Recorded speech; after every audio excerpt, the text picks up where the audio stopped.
Hello, how are you viewers? During this video, I'm going to discuss about the concept which relates with the leadership, definition of the leadership. The another concept which relates with the leadership is power, and then we discuss about the influencing tacts, and then we discuss the models of the conflict resolution, and then I'm going to summarize this chapter. I'm using both languages, English and Urdu, throughout this video to make it more understandable for both audience. But primarily, it is basically focusing on people who are speaking Urdu and speaking Hindi.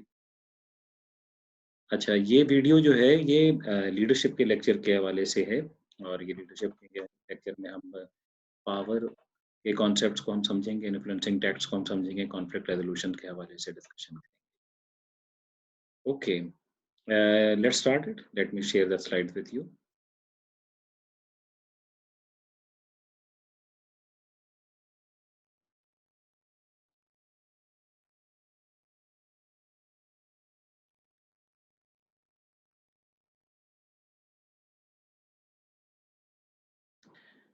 Okay, there are various definitions of the leadership. Some definitions are focusing on a person, some definitions are focusing on the relation, some definitions are focusing on the process. But here in this chapter, the leadership is basically about the focusing on the process and focusing that's a basically relational concept that the leadership is basically between the uh, two individuals and leadership is between the individual and the group and the leadership is in the organization. So we are particularly talking about in the context of the organizational leadership. But I will also discuss that how the political leadership and some institutional factor affect the organization leadership.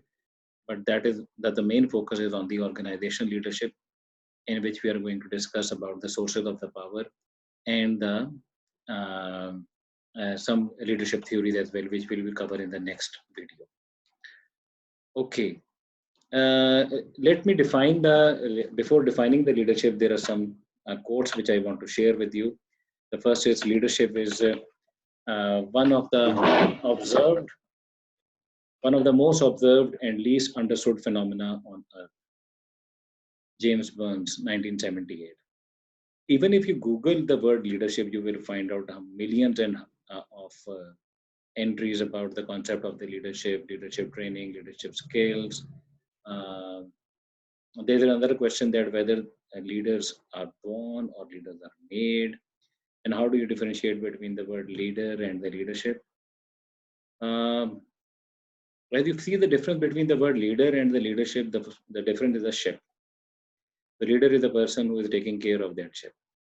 अगर हम कहीं पुरानी किसी stories के अंदर सुने तो ये स्टोरी एक ये भी सुनने में आती है कि जब पुराने ज़माने के अंदर बहरी जहाज जाया करते थे, जो पर्सन बिल्कुल कैप्टन से भी आगे जो खड़ा होता था, जो कि एक डायरेक्शन को देख रहा होता था और बताया करता था, वो उस शिप की डायरेक्शन को डिटरमिन करता था। ओरिजिनल किसने ये वर्ड पहली दफ़ा यूज़ किया, इसके बारे में मुख्तलिफ बातें हैं, लेकिन एक वर्ड ये भी है कि ये वर्ड शायद वहाँ से भी निकला कि एक पर्सन जो कि लीड कर रहा है शिप को।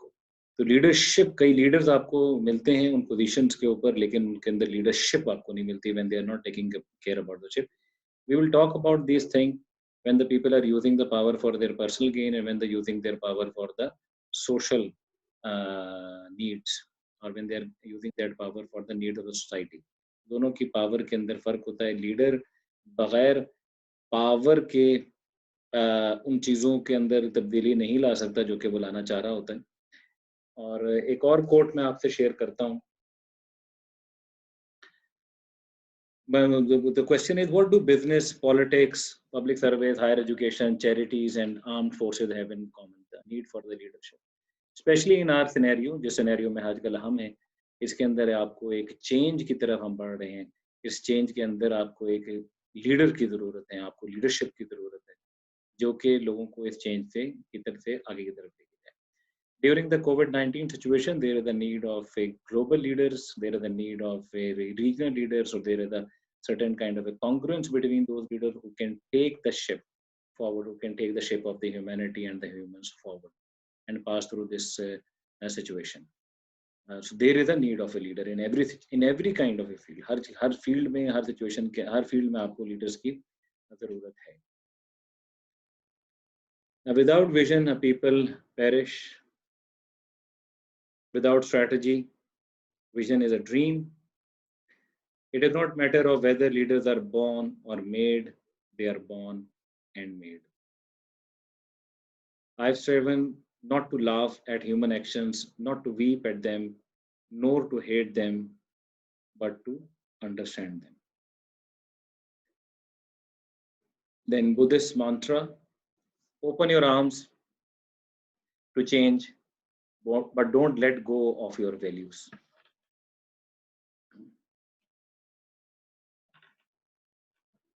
Inspire others and you will feel inspired yourself.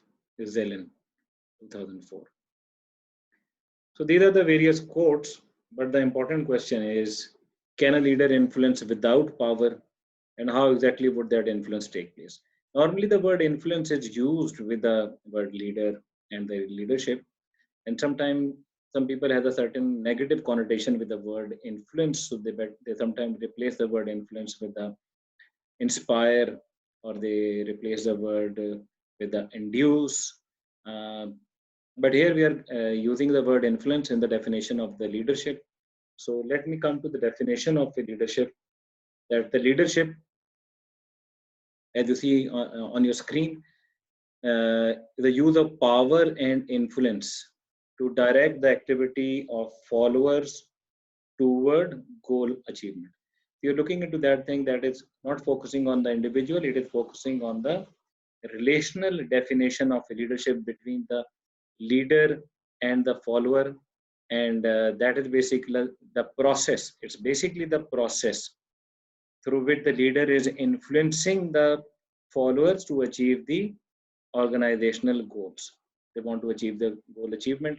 So we are particularly talking about in the context of the organization leadership, where the leaders are using the power and influence to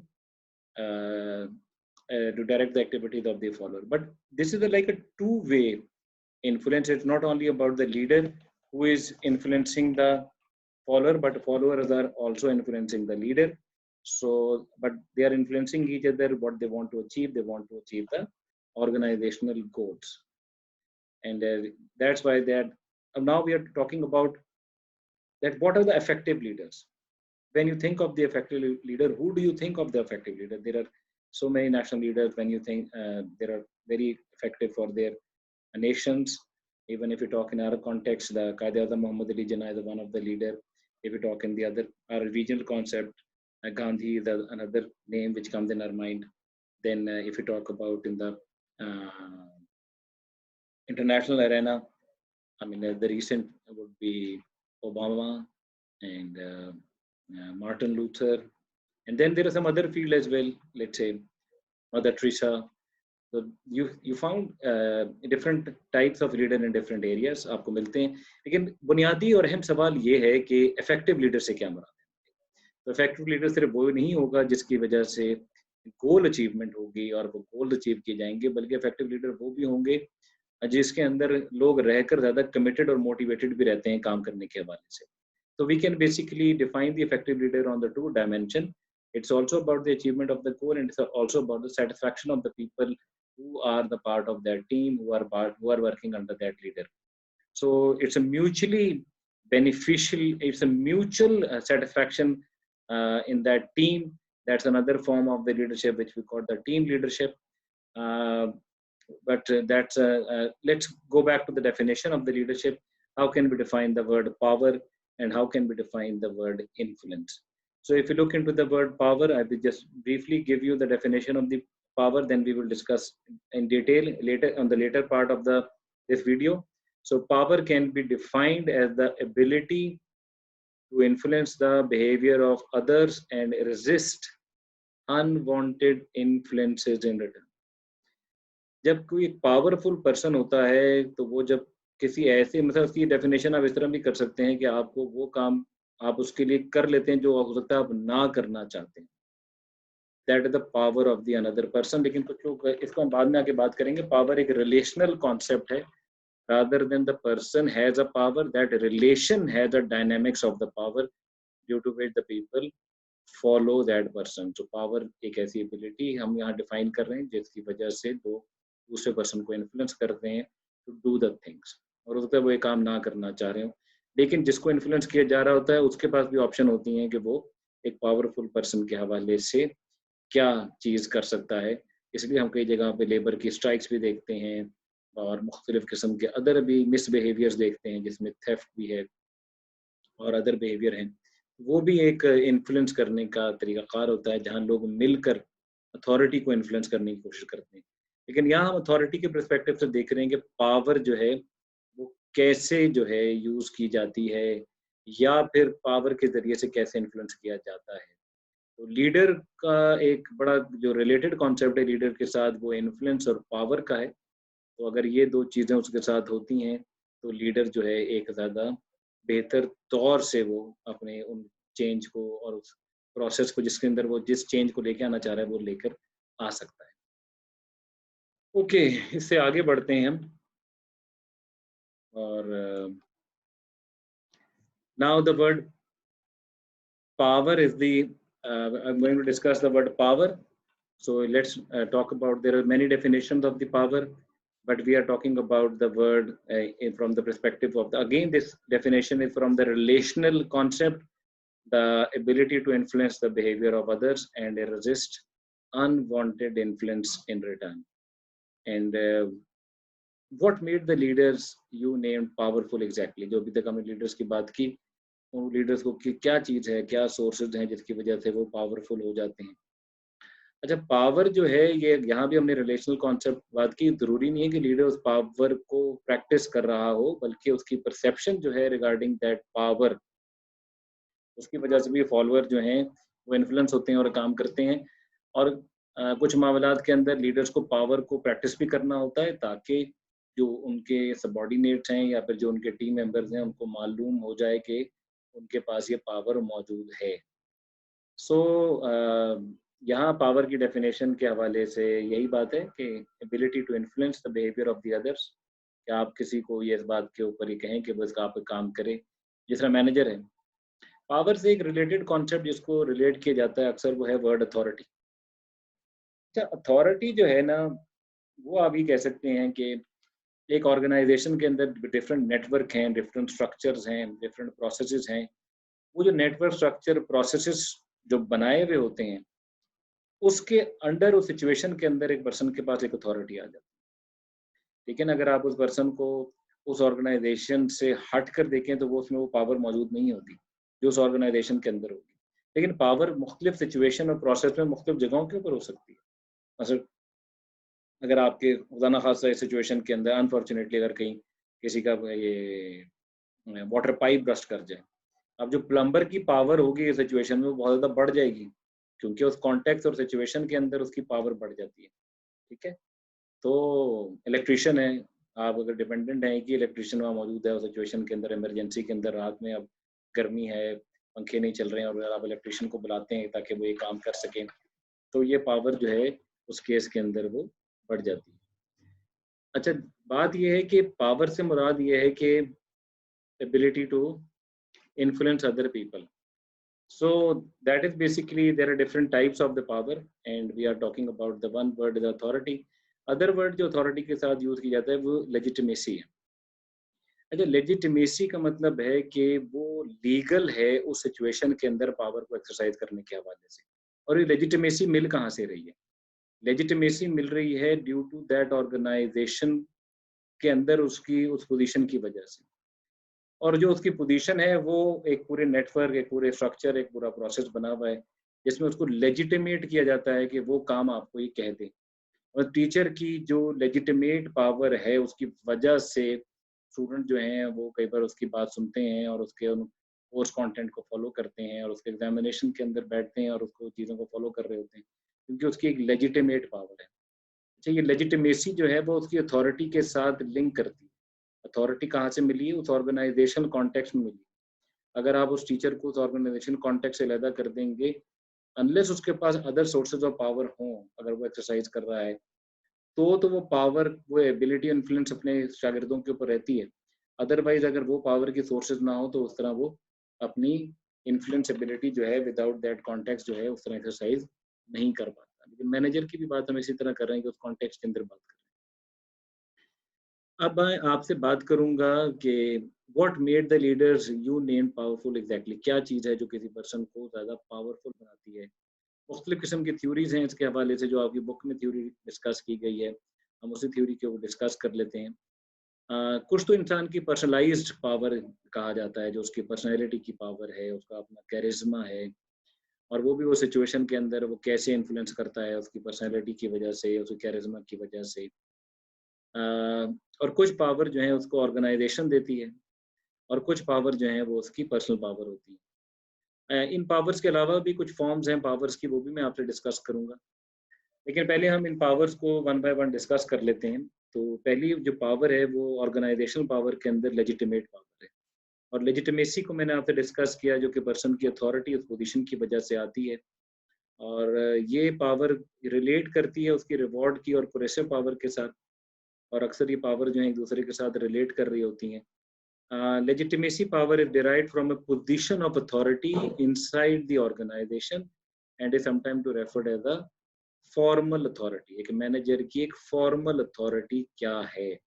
एक manager की formal authority ये है कि वो अपने employees और subordinates को ये काम कहता है कि ये आप काम करें, ये ask him to do that particular kind of activities. तो ये उसकी लेजिटिमेसी है, ये उसकी लेजिटिमेट पावर है, और इसको आप ऑर्गेनाइजेशनल पावर भी कहते हैं।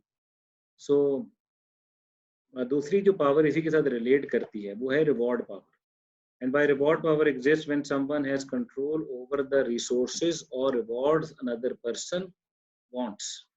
जो पर्सन वो चाहता है, अगर वो रिवॉर्ड्स, अगर एक किसी एक लेजिटिमेट पावर तो मैनेजर की है, लेकिन उसकी रिवॉर्ड पावर कितनी स्ट्रॉन्ग है।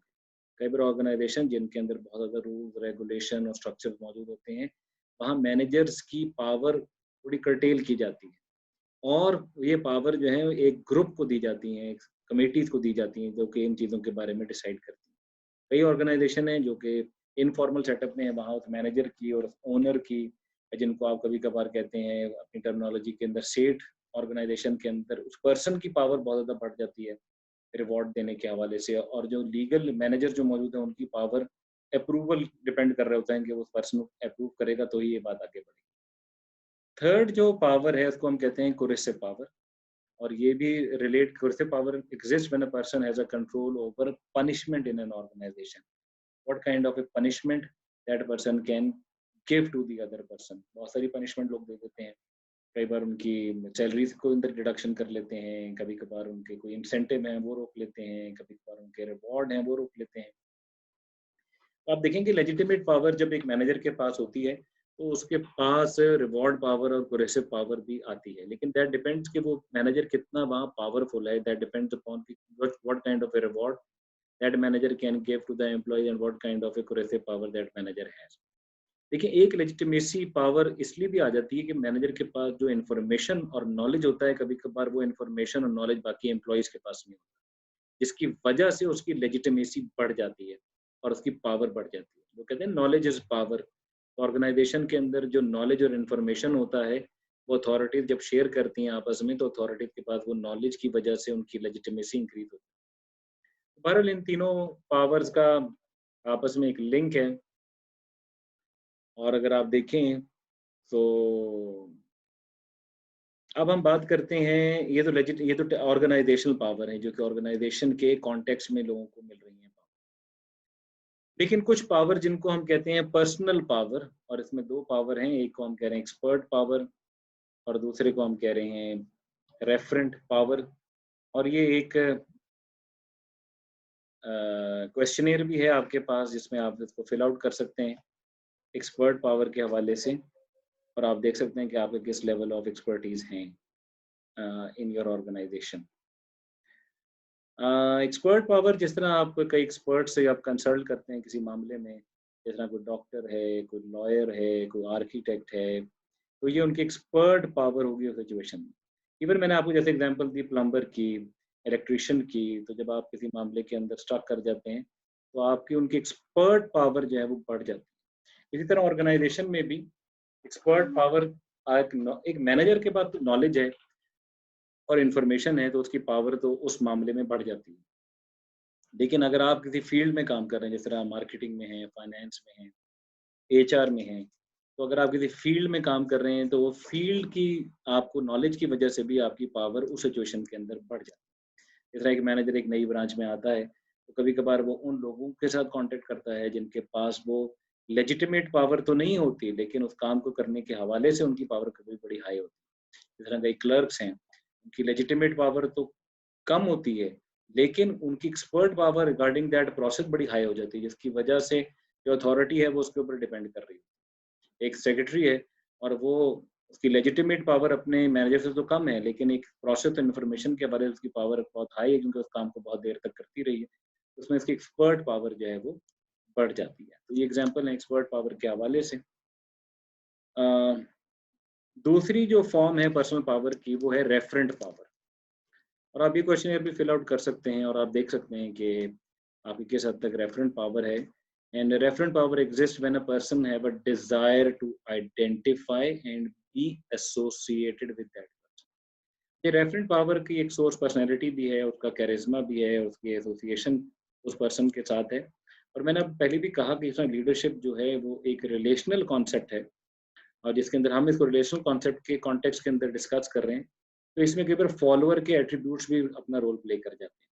अगर फॉलोअर के ज़हन में कोई लीडर का एक ख़ास ख़ाका है, ख़ास इमेज है और वो लीडर उस ख़ास ख़ाके और इमेज के ऊपर पूरा उतर जाता है, तो उसकी रेफरेंट पावर जो है वो बढ़ जाती है इस मामले के अंदर। और इस केस के अंदर आप बहुत सारे लोगों को देखते हैं कि जो रेफरेंट पावर जब बहुत हाई हो, इस केस में लोग बहुत ज़्यादा क्वेश्चन नहीं करते लीडरशिप को और वो एक अपनी अटैचमेंट और उस इमोशनल अटैचमेंट की वजह से एसोसिएट करते हैं। रेफरेंट पावर की एग्जांपल हिस्टोरिकल फिगर भी हो सकती हैं और रेफरेंट पावर की एग्जांपल जो हैं वो आपकी लाइव एग्जांपल भी हो सकती हैं। मतलब कोई हिस्टोरिकल फिगर, कोई हिस्टोरिकल शख्सियात हैं जो कि आपको बड़ा इन्फ्लुएंस करती हैं और आप उनकी कहानियाँ पढ़ते हैं, उनकी बायोग्राफी पढ़ते हैं और आप बड़े मुतासिर होते हैं इस बात से, तो उन हिस्टोरिकल फिगर की रेफरेंट पावर आपके ऊपर मौजूद है। और अगर कोई लाइव फिगर आपके साथ मौजूद है, कोई ऐसा पर्सन जिससे आप वैसे इंस्पायर होते हैं, इन्फ्लुएंस होते हैं, तो उस पर्सन की रेफरेंट पावर स्ट्रांग हो सकती है। तो ज़रूरी नहीं है कि जिनकी रेफरेंट पावर स्ट्रांग हो, उनके पास लेजिटिमेट पावर लेजिटिमेसी भी हो ऑर्गेनाइजेशन के अंदर। और ये सवाल पैदा होता है कि कई बार लोग जो हैं ऐसे लोगों से इन्फ्लुएंस हो जाते हैं जिनके पास अथॉरिटी तो नहीं होती, लेकिन वो उनको वैसे इस मामले के अंदर इन्फ्लुएंस करते हैं। अच्छा, रेफरेंट पावर के हवाले से आपसे मैं एक और जो बात करना चाह रहा था और वो ये थी कि अच्छा हाँ, ये जो सवाल किया जाता है कि लीडर्स बॉर्न हैं या लीडर्स मेड हैं, ये हमें पर्सनैलिटी की थ्योरीज़ की तरफ लेकर जाएगा, जहाँ हम ये बात कहते हैं कि पर्सनैलिटी जो ट्रेट्स होते हैं, वो जेनेटिकली होते हैं या फिर उनके एनवायरनमेंट के अंदर डेवलप किए जाते हैं। देखिए, अगर लीडरशिप को सीखा नहीं जा सकता और लीडरशिप को प्रैक्टिस नहीं किया जा सकता, तो लीडरशिप पढ़ाने का भी क्या फिर मतलब है? इसका मतलब कुछ एलिमेंट्स लीडरशिप के ऐसे हैं जिनको सीखा जा सकता है, जिनको एज़ अ स्किल डेवलप किया जा सकता है प्रैक्टिस के साथ। तो इसका मतलब ये है कि लीडरशिप का एक बहुत बड़ा एलिमेंट जो है वो सीखा जा सकता है। लेकिन जेनेटिकली फैक्टर ये हो सकते हैं कि अगर जेनेटिक फैक्टर्स हैं, तो आप कहते हैं leaders are born then made, leaders पैदा होते हैं और फिर बाद में बनते हैं। तो जो बाद में बनने का उनका सिलसिला है, वो इस वजह से कि जब उसको वो नर्चर करते हैं, प्रैक्टिस करते हैं और डेवलप करते हैं। और दूसरी अहम बात कि how many of you want to be a leader? आप में से कितने लोग हैं जो वाक़ई लीडर बनना भी चाहते हैं या लीडरशिप की पोज़ीशन लेना चाहते हैं? अगर आप लीडरशिप की पोज़ीशन लेना, आपकी ख़्वाहिश का होना बड़ा ज़रूरी है कि आप लीडर बनना चाहते हैं। क्योंकि ख़्वाहिश ही नहीं होगी लीडर बनने की, तो फिर कैसे आप लीडरशिप की रोल जो है परफ़ॉर्म करेंगे या लीडर की अगर रिस्पॉन्सिबिलिटी आपको मिल भी जाती है, तो कैसे आप जो हैं और लोगों को इन्फ्लुएंस करते हैं, पावर को यूज़ करते हैं और इसके ज़रिए से आप ऑर्गेनाइज़ेशनल गोल्स को या अगर आप नेशनल लीडर हैं, तो नेशनल गोल्स को अचीव, तो ये बड़ा अहम है, ख़्वाहिश का होना। फिर एक और सवाल जो अक्सर लोग पूछते हैं कि लीडर्स और मैनेजर के अंदर क्या फ़र्क है? कई बार लोग इसको इंटरचेंजेबली भी यूज़ कर लेते हैं। तो मैनेजर्स का ज़्यादा फ़ोकस जो होता है वो एफ़िशिएंसी के ऊपर, लीडर का ज़्यादा फ़ोकस होता है इफ़ेक्टिवनेस के ऊपर। मैनेजर का ज़्यादा फ़ोकस होता है डूइंग थिंग्स राइट, लीडर का ज़्यादा फ़ोकस होता है choose right things to do. Manager का ज़्यादा फ़ोकस होता है स्टेटस को मेंटेन करने के अंदर, लीडर का ज़्यादा फ़ोकस होता है स्टेटस को चेंज करने के लिए। मैनेजर का ज़्यादा फ़ोकस होता है कोऑर्डिनेटिंग के ऊपर, कम्युनिकेटिंग के ऊपर, कंट्रोलिंग के ऊपर। लीडर का ज़्यादा फोकस होता है चेंज पे, विजन पे, डेवलपमेंट पे। मैनेजर के पास अथॉरिटी होती है, लीडर के पास ज़रूरी नहीं कि अथॉरिटी हो।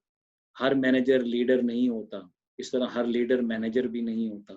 लेकिन ये ज़रूरी नहीं है, मैनेजर लीडर भी हो सकता है, लीडर मैनेजर भी हो सकता है। तो ये कुछ ओवरलैप है, लेकिन एक बुनियादी फ़र्क हमने यहाँ इसके हवाले से, जो बुनियादी फ़र्क आपको चेंज के हवाले से नज़र आता है कि आपको ऐसे लोग चाहिए जो कि नया चेंज, आपको एक चेंज लेकर आएँ, और ऐसे लोग भी चाहिए जो उस चेंज को इम्प्लीमेंट करें और चेंज को एग्जीक्यूट करें, लोगों को अकाउंटेबल करें, कंट्रोल और कमांड करें। इस मामले में तो आपको मैनेजर और लीडर दोनों की ज़रूरत होती है ऑर्गेनाइजेशन में, और अगर ये दोनों ही स्किल डेवलप हो जाएँ तो एक बड़ा अच्छा कॉम्बिनेशन है, बड़ी ज़रूरत है हमारी आजकल की ऑर्गेनाइजेशन को इस हवाले से। अच्छा, हम इस बात को आगे बढ़ाते हैं, और कौन सी सिचुएशन ऐसी हैं जिसके अंदर पावर जो है वो, अच्छा मैं थोड़ा-सा पीछे की तरफ जाता हूँ और आपको बताता हूँ कि कब आपने लेजिटिमेट पावर किन कंडीशंस के अंदर यूज़ करनी है, क्या गाइडलाइन है इसके हवाले से। पहली बात तो make polite and clear request when you have a legitimate power, explain the reason for the request, rational explanation करें, और don't exceed your capacity of the authority. तो ऐसी पर्सनल रिक्वेस्ट करना क्योंकि आपके पास अथॉरिटी है, पर्सनल यूज़ करना ये मुनासिब बात नहीं है, और insist on compliance if appropriate. Reward power, how can you use the reward power? You can offer the types of the reward people desire. ये मालूम करना कि वो क्या चाहते हैं और उसके मुताबिक उनको रिवॉर्ड प्रोवाइड करना जो आपकी कैपेसिटी में हो। Rewards are fair and ethical, and don't over promise anything, जो कि आपकी डिस्क्रिप्शन में है नहीं, आप उसके बारे में प्रॉमिस ना करें तो बेहतर है। And don't use rewards in a manipulative fashion, अपने किसी पर्सनल काम को कराने के लिए रिवॉर्ड्स को मत इस्तेमाल करें। Then coercive power, explain rules and requirements and ensure people understand the serious consequences of violation. Surprise ना कर दें एकदम कि पनिशमेंट दे दी, पहले से उनको मालूम हो कि इसके क्या पनिशमेंट से ज़्यादा वर्ड कॉन्सिक्वेंसेज का यूज़ करें। Provide ample warnings and use punishment that are legitimate, fair, and commensurate with the seriousness of non-compliance. Expert power, how to use expert power, explain the reasons for a request and why it's important. Provide evidence that a proposal will be successful, and don't make rash, inconsistent statement, क्योंकि जब लोग आपकी expert power के ऊपर rely कर रहे हैं तो वो एक्सपर्ट आपसे एक्सपेक्ट करते हैं कि इस मामले में उनको एक वाइज एडवाइस मिलेगी। Act confidently and decisively in a crisis situation. Referent power, show acceptance and the positive regard for the people who are showing their appreciation towards you, and act supportive and helpful, and make self-sacrifices to show concern them and keep your promises. Through which that's the way that you can earn respect from your followers, and you have more admirers among your followers as well. So if you have the authority, and if you have the referent power, people are sometimes some students get influenced by the referent power of their teacher. So even वो बाद में भी अपने teachers के साथ contact में रहते हैं और कभी कभार टीचर की बातें जो हैं वो रिपीट भी करते हैं और टीचर से सीखते हैं। समटाइम कुछ लोग टीचर जो हैं वो एक अथॉरिटी, लेजिटिमेट पावर जब तक वो मामला रहता है तब तक वो रहता है, उसके बाद फिर उनका इन्फ्लुएंस जो है बड़ा कम हो जाता है उस हवाले से। ओके, अब कॉन्टिजेंसी फैक्टर, ऐसे कौन से फैक्टर हैं जिनके अंदर एक लीडर की पावर बढ़ जाती है। Leaders are better able to use their power to influence other when they have.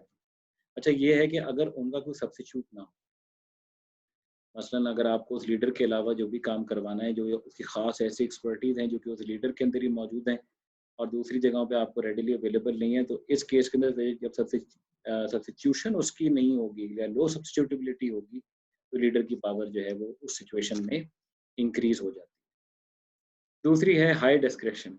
High discretion is the degree to which leaders have the right to make decision on their own. जहाँ leader के पास ये power हो कि वो खुद से decision कर सकता है, उसके लिए उसको फर्दर अप्रूवल लेने की जरूरत नहीं पड़ती, किसी और अथॉरिटी के साथ अप्रूवल लेने की जरूरत नहीं पड़ती। इस केस में भी लीडर की पावर जो है वो बढ़ जाती है। तीसरा है high centrality, represent how important a person's job is and how many people depend on that person to accomplish their task. अगर लीडर के पास ऐसे रिसोर्सेज का कंट्रोल है, लीडर के पास ऐसी इंफॉर्मेशन का कंट्रोल है कि उसके बगैर, उसको बीच में लाए बगैर या उसको लूप में लाए बगैर वो काम हो नहीं सकता। आपने कोई डॉक्यूमेंट आपको चाहिए, वो डॉक्यूमेंट के अंदर उस लीडर की जब तक इनपुट नहीं होगा, जब उस लीडर का जब तक इन्फॉर्मेशन नहीं मिलेगी, तब तक वो डॉक्यूमेंट कंप्लीट नहीं हो सकता। अगर लीडर सेंट्रल है उस सिचुएशन के अंदर, तब भी लीडर की पावर जो है वो इंक्रीज हो जाती है। If they have control over the key resources, चाहे वो फिजिकल रिसोर्सेज हैं, चाहे वो अदर फैसिलिटीज हैं या फिर कोई इंफॉर्मेशन के रिसोर्सेज हैं, उसकी लीडर की हाई सेंट्रलिटी की वजह से भी उसकी पावर जो है वो इंक्रीज हो जाती है। Then the high visibility, visibility is how aware others are of leaders power and position. लोग कितना उसको कंसिडर करते हैं कि वो लीडर है। अगर आपको कोई कंसिडर ही नहीं करता लीडर है और आपके पास अथॉरिटी भी हो, तो फिर समटाइम लोग बात से आपके इन्फ्लुएंस नहीं होते। इसलिए समटाइम इट्स इम्पोर्टेंट कि लीडर को अपनी पावर को एक्सरसाइज करना पड़ता है to make it realise other people that the person has that kind of a authority on the other people. तो इसलिए, लेकिन लीडर मैंने आपको पहले भी कहा रिलेशनल कॉन्सेप्ट है, और इसके अंदर पावर जो होता है परसेप्शन की बेस पे भी डेवलप होता है। अगर लोगों की परसीव करेंगे द पर्सन इज पावरफुल, तो लोग उसके मुताबिक उनका बिहेवियर जो है वो इन्फ्लुएंस होता है। जरूरी नहीं कि लीडर जो है हर वक्त ही अपनी पावर को एक्सरसाइज कर रहा हो, ये बताने के लिए कि वो पावरफुल है। ठीक है, चलिए इससे आगे बढ़ते हैं। अब जो अनदर रिलेटेड कॉन्सेप्ट है, और वो है इन्फ्लुएंस। हमने पहले भी बात की थी, अगर आपको लीडरशिप की डेफिनेशन जो की थी, और उसको शुरू में मैंने आपसे डिस्कस किया था, और मैं एक दफ़ा फिर उसकी लीडरशिप की डेफिनेशन को रिपीट कर देता हूँ। Leadership is the process between leadership is the use of power and influence to direct the activities of the follower toward the accomplishment of the goal. Or leadership is the process between follower and the leader, where leader is using power and influence on follower to achieve their organization goal. If you have a time, तो मैं आपसे discuss करूंगा कि followership क्या होती है, और एक अच्छा लीडर बनने के लिए एक फॉलोअरशिप के जो कि स्किल्स हैं वो कितने ज़रूरी हैं। क्योंकि हर लीडर कहीं अपनी जगह पे, जहाँ लीडर होता है वो फॉलोअर भी होता है। एक मैनेजर है तो हो सकता है डिविजनल मैनेजर वो रीजनल मैनेजर को रिपोर्ट कर रहा है, रीजनल मैनेजर जो है वो कंट्री मैनेजर को रिपोर्ट कर रहा है, कंट्री मैनेजर जो है वो ग्लोबल मैनेजर को रिपोर्ट कर रहा है। कहीं जहाँ लीडर है वो साथ फॉलोअर भी है। बहरहाल हम वर्ड इन्फ्लुएंस की तरफ आते हैं, और इन्फ्लुएंस को हम डिस्कस करते हैं कि what are the different types of influences and what do we actually mean by this word influence. अच्छा, अगर इन्फ्लुएंस की बात की जाए तो influence is the use of an actual behaviour that causes behavioral or attitudinal changes in others. Most frequently occurs downward, managers influencing employees, but can also be lateral, peers influencing peers, or upward, employees influencing manager. तो influencing, जब influence की हम definition कर रहे हैं, तो ऐसे behaviour से जिसके अंदर आप अगले पर्सन के एटीट्यूड और बिहेवियर के अंदर तब्दीली लेकर आ रहे हैं। यहाँ तो हम ऑर्गेनाइजेशनल कॉन्टेक्स्ट के अंदर इसको डिस्कस कर रहे हैं कि मैनेजर्स जो हैं वो कैसे इन्फ्लुएंस करते हैं अपने एम्प्लॉयज़ को, लेकिन हम ये भी देखेंगे कि एम्प्लॉयज़ कैसे इन्फ्लुएंस करते हैं अपने मैनेजर्स को, और फिर कॉलीग्स, जहाँ पीयर लेवल के ऊपर लोग अपने पीयर्स को कैसे इन्फ्लुएंस करते हैं, उनके एटीट्यूड में और उनके बिहेवियर में कैसे तब्दीली लेकर आते हैं। और इस सूरत में जब आप इन्फ्लुएंसिंग टैक्ट यूज़ करते हैं, तो टैक्टिक्स यूज़ करते हैं, तो इसमें आपको ये है कि पीपल आर समटाइम आपकी बात मान लेते हैं, समटाइम आपकी बात नहीं मानते हैं, और समटाइम कभी दिल से नहीं मानते और पैसे मान लेते हैं। इसको भी जाके हम डिस्कस करेंगे आगे जाके। Okay, so but influence is all relative. Again this definition मैंने रिलेशनल कॉन्टेक्स्ट के अंदर डेफिनेशन को डिस्कस किया है, तो मैं ये भी रिलेशन कह रहा हूँ। Like leadership does not exist without followers. Influence के अंदर भी एक इन्फ्लुएंसी है, एक इन्फ्लुएंसर है, और absolute power of the influencer and the influencee is not as important as the disparity between them.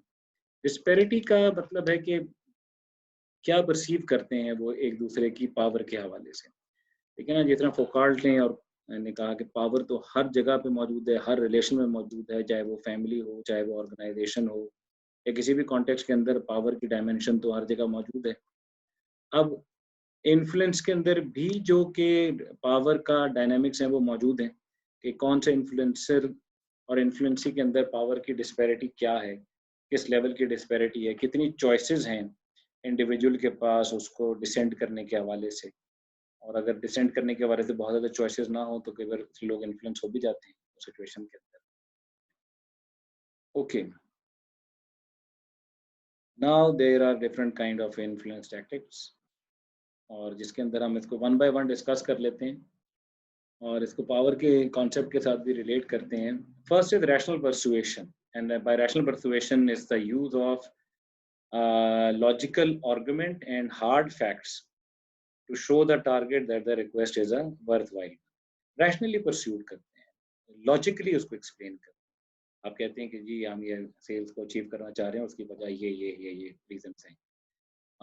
इसको जो है आप इसको ले सकते हैं जब आपके पास अथॉरिटी भी है तो अथॉरिटी का वो वाला पुराना कॉन्सेप्ट कि जी मैंने कहा है तो ये करना है, वो इगोइस्टिक ज़्यादा हो जाता है। अथॉरिटी एक्सप्लेन करती है कि that why we are doing this.